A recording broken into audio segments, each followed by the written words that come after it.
I think the days of being a security generalist, which is definitely what I am, are gone. Like, that's not going to work anymore. You have to pick something and specialize in it. You said you think the days of being a generalist are over. I'm super curious what people here, like what you all think in the chat / audience. I don't know. That's it. I could see both sides of that, man. I think in some aspects you're right, but I think in other aspects, like when you look at the tools we have available, I don't know. It's an interesting thought experiment that, like, if you are a really strong generalist and enough about some cross section of disciplines inside of cybersecurity, if the tools that we have available today, like in the hand of someone who knows like what data to give them and what questions to ask, and then how to interpret the results, I think that's a fascinating thought experiment. Let's go ahead and get started. I think we popped up the poll question there. We got one thing we want to cover from the news just to make sure everyone's aware, so you can go read up on it. Won't go into a ton of detail. Meanwhile, we'll kind of pull together any questions. Also, feel free to drop questions like here in the chat if you'd like, and we'll keep an eye on them there. So, whatever's easiest for you. Joined, I'd say as always, not quite always, but often enough, by Brian. So Brian, thanks for being here again. Dave couldn't join us today. He is a little bit of inside baseball, busy trying to get Red Canary down from 3 Slack tenants to 2, which was a reasonable enough excuse to let him off the hook for this week. So I appreciate all of his efforts as we're going through next phase of Zscaler integration. So today we're going to cover, we are going to do an AMA, so we'll be keeping an eye on questions here. Anything at all that y'all would like to know, whether it's stuff we've covered, stuff we haven't. Happy to take this discussion wherever the audience would like. And first, we are going to talk about yet another NPM supply chain attack that hit the news. I believe it was yesterday. So so Brian, you kind of tipped me off to this. You want to give us the high level? Yeah. So obviously, initially, like both of us were kind of like, I feel like we've talked plenty about NPM package compromises in this venue. However, this one does seem to be a little bit bigger. So researchers from Aikido discovered a bunch of sort of malicious payloads within a variety of different NPM like packages, and in aggregate, they're getting 2.6 billion weekly downloads. Some of them are really, really popular, like millions of weekly downloads of these things. Like particularly, you and I talked about Chalk, but I was looking through the numbers. Like there's some in there that are just used a ton. So the way this all went down is the developer, who's actually been super transparent about what happened on like Hacker News and other places, was compromised by a phishing scheme that I think purported to come from some sort of NPM admin with some sort of update thing. The adversaries got access to his account. They backdoored a bunch of the packages with like functionality that could do, intercept various functions that they're capable of. Very, very predictably, the things they were really going after was largely related to cryptocurrency wallets for Bitcoin, Ethereum, and a small handful of other cryptocurrencies. And then basically they were able to like tamper and mess with transactions by being able to control kind of the where these transactions were being sent. I would encourage everyone to go and read this Aikido blog. Let me actually see if I have it up so I can just put it in the chat, or Aikido, I guess. Oh, Do you yeah. have it, Keith? I put the link unhelpfully on a slide on the previous page. So this was, funny, not funny, but when you said, have you heard about the NPM compromise? I think my immediate response was like, which one? I feel like we don't go 2 weeks without talking about it or something like that. And then just kind of, the forever assumption is that it's targeting cryptocurrency wallets. But it is interesting just to see like the um, like the browser function hooking and stuff like that. So like I know the article did an awesome job. By the way, like I'm pretty sure. So this is by Charlie Erickson. This article at Aikido. Um, I doubt he's out there. I was going to try to reach him to see if we could YOLO him on here. He and I crossed paths like years ago. It's been some time, but yeah, awesome research. Definitely encourage everyone to go check it out. And I'm not sure if we lost the slides, but if we could get those back, Yeah, one sec, working on it. Sorry. that would be dope. No worries. Yeah, while we're waiting, I like as we said, um, compromise starts through a pretty standard phishing scheme, like convincing, but nothing crazy or out of the ordinary.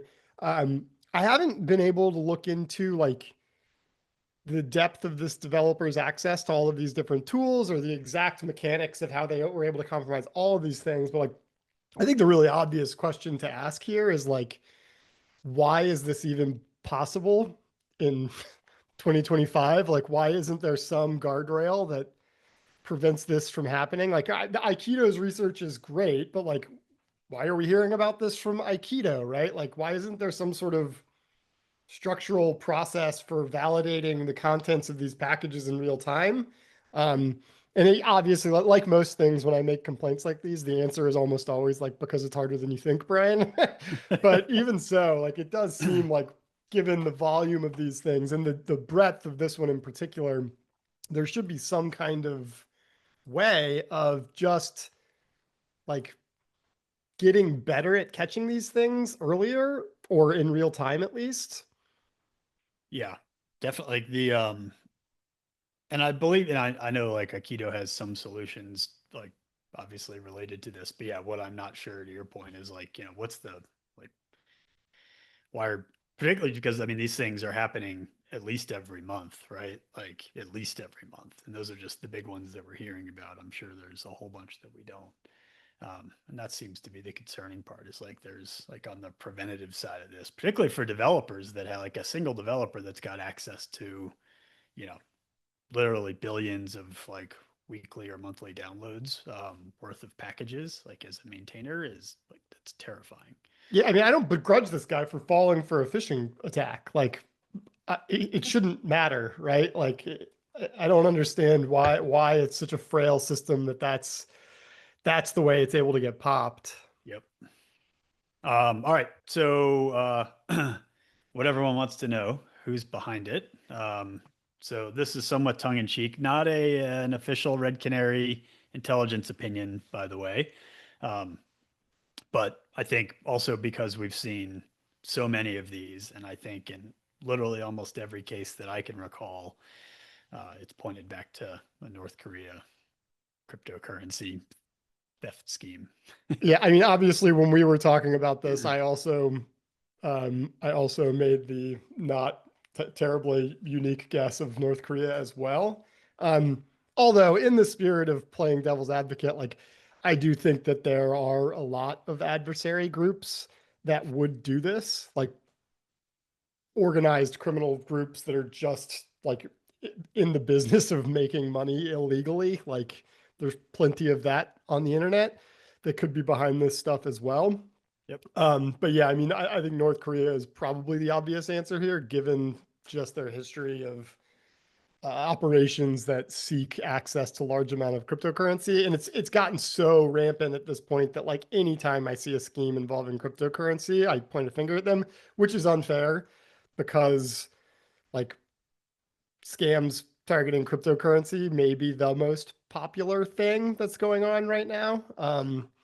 It's not often as much of a business issue, so it's not something that we talk about as often because it is really in a lot of cases, like probably the overwhelming vast majority of it is a consumer problem, right? It is people being targeted by threat actors who are just trying to steal their cryptocurrency. I would bet lots of money that is the overwhelming vast majority of cryptocurrency stuff that's going on. And then like a level above that is like more organized, sophisticated adversaries going after like, cryptocurrency like services and, I don't know if you call it, I wouldn't call them banks, but whatever the equivalent is in cryptocurrency land. Yeah, the exchanges, right? I think Yeah. that's, yeah. The and I mean, I'll channel my inner Dave here, right? And I think the I feel like this is we don't talk about it a lot because it tends not to be a thing that targets customers in that sense, right? Meaning like this is not a thing we're watching out for, like targeting a customer environment or targeting an enterprise. And so from a, threat modeling perspective, it's like tends to be lower on the like enterprise security totem pole than something like ransomware or more traditional like theft. But I will say, like, the in the same reason, like in the same way that like we spend a ton of time and energy chasing down just unwanted software, right?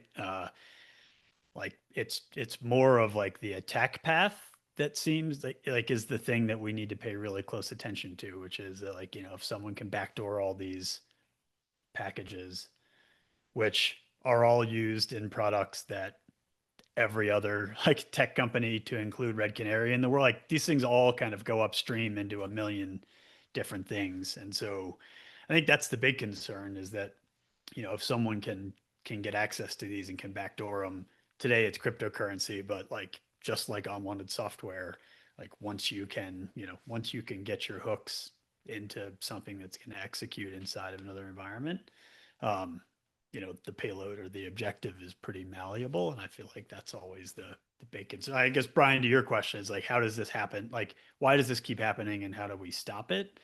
Um, that's the huge enterprise security question, right? Because like it's not always cryptocurrency, particularly with these backdoors, right? Like we 100% have seen that for just like rote credential theft and other things that we know are problems and that absolutely have like a downstream impact on the enterprise. So Yeah. And I don't think the onus should be on individual enterprises to stop this. Like, this is a structural problem with like how software is developed and packaged and sent out to people who use it to build things that big companies use. And I don't know, there's got to be some sort of overarching solution for this, but I, as of yet, it seems to have eluded. And it might be because there's just so many of these packages. It's just hard to do it at that scale without getting someone very, very large involved, like a Google or a Microsoft or something like that. But like, like, I don't see this slowing down anytime soon because I don't see that necessarily anything has really changed. It just seems like these things are getting picked off in onesies and twosies, and in this case, dozensies, uh, on, if not a weekly, then definitely a monthly basis. yep. I lost my chat window for a second, but I got it back just in time to catch the buy now, pay later joke, which is a little bit dark, but I like it.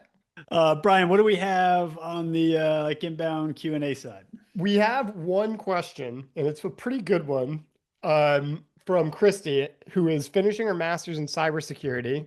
And she's wondering, what is the best job to start to pursue in the InfoSec space? Ooh, all right. You I first. mean, barista. uh, so do you want to have fun or make money? Yeah, so I think that the common answer to this is like, if you want to do cybersecurity, you should start out in some sort of IT help desk role, um, which is not how I started out in cybersecurity, but like the chances of anyone getting to do what I did is probably zero at this point, which is like magically get a creative writing degree and become a journalist and then just sort of move more and more into more sort of security operations-y roles. Um, I, I don't know what the market looks like for tier one SOC analyst jobs at this point. That's the thing that I've been really worried about with like the AI tools that companies are building. Like at this point, that's like kind of what the AI tools are good at doing.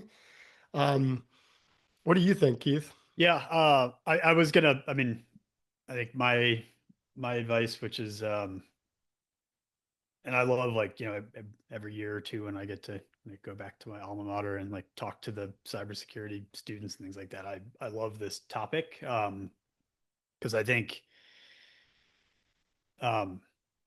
we undervalue just understanding like how computer systems work in an enterprise, how they're managed. Like, Chris, I see your note about having like IT sysadmin experience, and like that is hands down, like in my opinion, the most valuable background, because so much of what we're doing, at least when it comes to like enterprise, like I'd say particularly like, identity, endpoint, things like that, is just understanding what normal looks like inside of an environment, understanding like how to interpret like a baseline of like normal activity, and then you're looking for things that deviate from that, right? But and trying to run them down as quickly as possible. So I think, understand how computers work, understand how computers talk, and understand how they're managed in an enterprise is kind of like my forever advice there.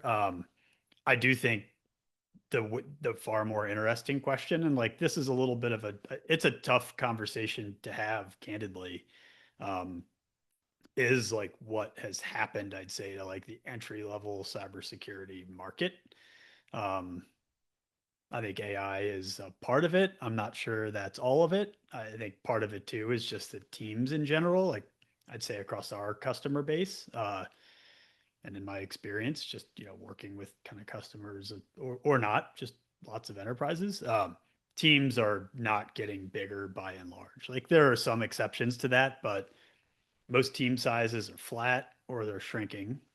And like where that gets squeezed the most in conjunction with things like AI is on the entry level side. And so like, Christy, I'm glad you brought this up, because it is like, it's an important conversation to have. I'm not sure what the solution to it is. I will say, yeah, you kind of mentioned having experience with things like AI and machine learning. And I'd say like having a good mastery of, data and basic software engineering, I think is probably like the new entry level skill set, which sounds like a lot, and maybe it is, but I think entry level today is what we used to think of as, tier 2 or higher a few years ago, if that makes sense. So Yeah, and George in the QA said that they had a summer intern in the security space, and he declined a help desk job that this person declined a help desk job that was offered to them, because peers in his program said that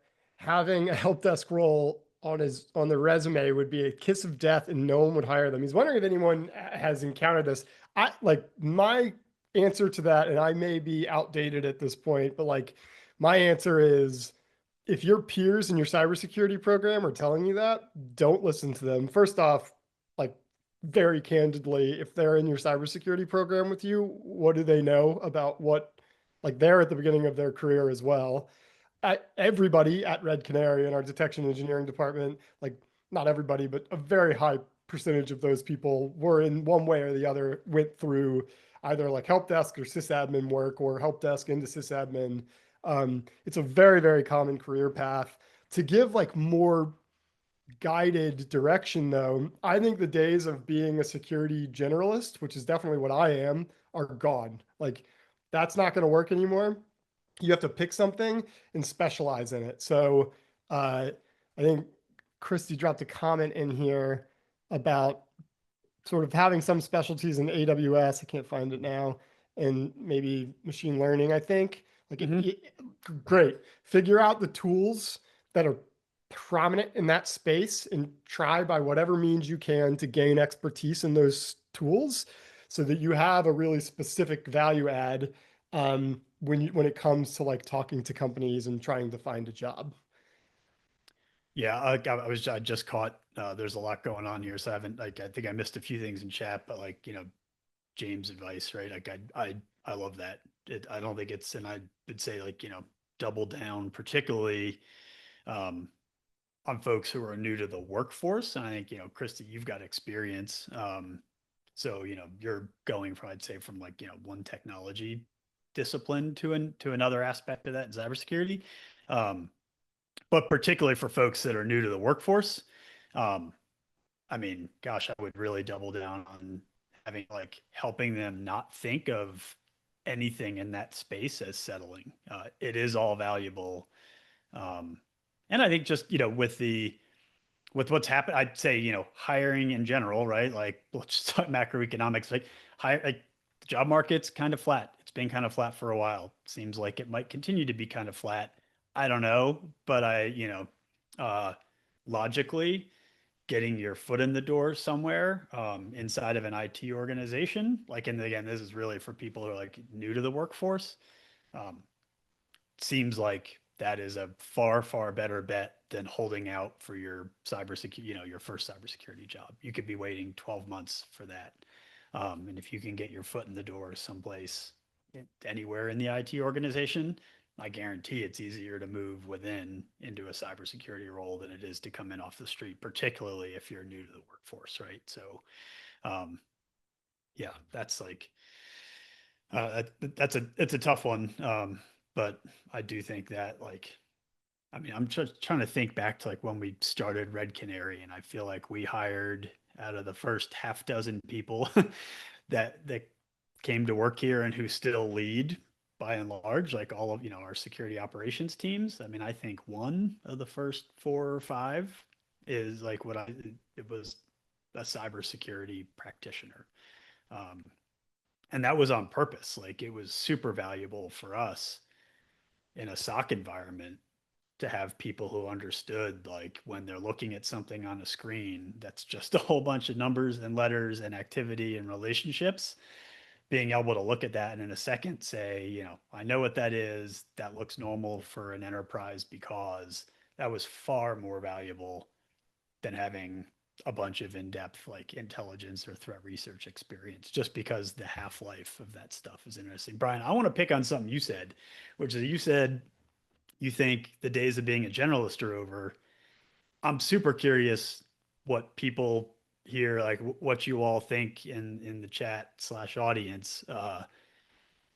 I don't know. That's it. I could see both sides of that, man. I think in some aspects you're right, but I think in other aspects, like when you look at the tools we have available, um, I don't know. It's an interesting thought experiment that, like, if you are a really strong generalist and you know, enough about some cross section of disciplines inside of cybersecurity, if the tools that we have available today, like in the hand of someone who knows like what data to give them and what questions to ask, and then how to interpret the results, um, I think that's a fascinating thought experiment.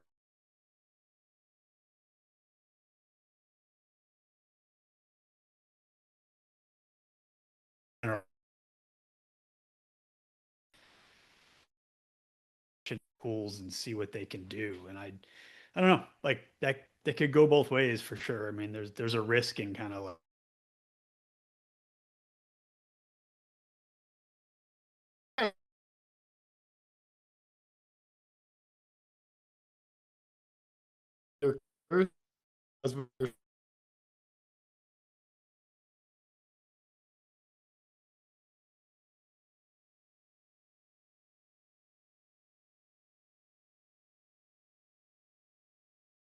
different things. Now, when you get up into management roles and a little higher up, I think that it then pays to sort of understand a broader swath of what's going on security wise and IT wise. But like my sense is just like for getting into the industry, it probably pays to have a specialization at this point. yeah. And I know like it's, I'm kind of just checking out what Gavin and David chimed in with, but I do think that's, kind of in that trifecta I was rattling off earlier. Is just like understand how computers work, understand how they talk, and understand how they're managed. I think um, it is interesting that in like both cases, you all are focusing in on just understanding the fundamental networking aspects and things like that. I still think that is like that's wildly important. And in just like that foundational, like thinking about foundational technology, like understanding and expertise. I don't know. I can't agree strongly enough that you need those things. Like without them, you can absolutely get your foot in the door. But I do think there's a very real ceiling in terms of like how effective you can be. If you want to go work on really hard, like high impact problems, I do think there's a ceiling there of like, what you're able to achieve in some aspects of cybersecurity, not all, but particularly if you're interested in like detection engineering, threat research, things like that. To There's only so much you can do without understanding some of the mechanics. to both points that are made by Gavin and Chris here, like I don't regret having never worked in a help desk for a variety of probably obvious reasons, but like I do, it does, like there are gaps of knowledge that I have from not having done that. Like I will see an incident and I'll be like, why on earth don't they just disable that? Like paste and run's a great example. I'm just like, just turn off the Windows run prompts. Like who cares about that thing? I've never used it. But then I go and talk to someone like who worked as a sysadmin and they're like, well, here's the, 250 reasons you can never turn that thing off. And it's just stuff that like I would have learned through experience if I ever lived in that world. But I went, straight from journalism to threat intelligence and never had to do any of that. Yeah. And, that's like when I'll kind of argue against myself when you say it's valuable to specialize, like you can, I think maybe that's kind of the big fork in the road, which is that like, you can choose to go down a path of like deep technical research, detection engineering. But there are also a ton of like analytical and research jobs, particularly in the threat intelligence side, where it may be valuable to have far less of that experience, frankly, like to your, like just having a bit like a good mastery of like data trends, like understanding some of the motivators behind the things that we see, and like less so exactly how they work from a nitty-gritty technical perspective. That it's definitely not a one size fits all. And even if you kind of like when we say specialize rather than like picking a real specific career path, it is like there are 100% a ton of like analytical threat intelligence risk management disciplines that don't require that, and where you can be outstanding without that technical foundation. But I think maybe that's kind of that's the place where folks need to choose, and in particular, like that's where that hands-on kind of like enterprise experience comes in super handy. Yeah. I'm also probably a terrible person to answer this question because like I got into this industry in 2010. It was way easier to get into in 2010. It's much harder to get into now. It's much more competitive. There's more people. I had a creative writing degree for God's sake. Like there's no way I'm getting into this industry right now. So I'm lucky, but like I do think it's tougher now. We're getting close to time, which is when I feel like this is a safe opportunity to let everyone know that you're taking cybersecurity career advice from two English majors. You might all be totally screwed. What do we know?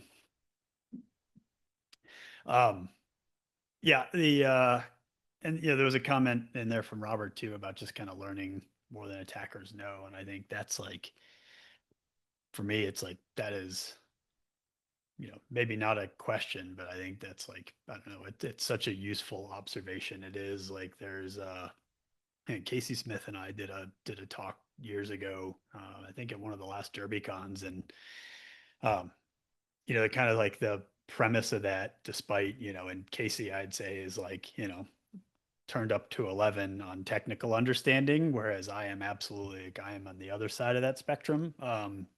But the one thing we kind of like both agreed on and really honed in on was just that concept of like every single breach is the product of one thing, which is just like some information asymmetry, right? Meaning like, does adversaries know something exists that you don't know exists and you're not watching?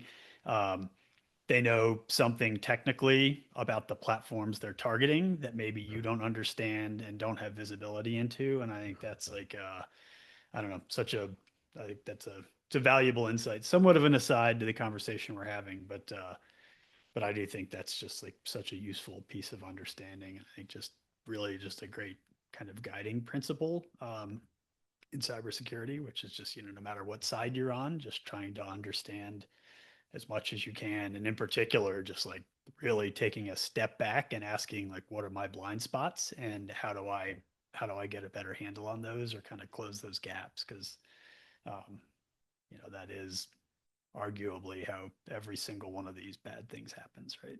And to James's point, like never underestimate the value of like going out and meeting people.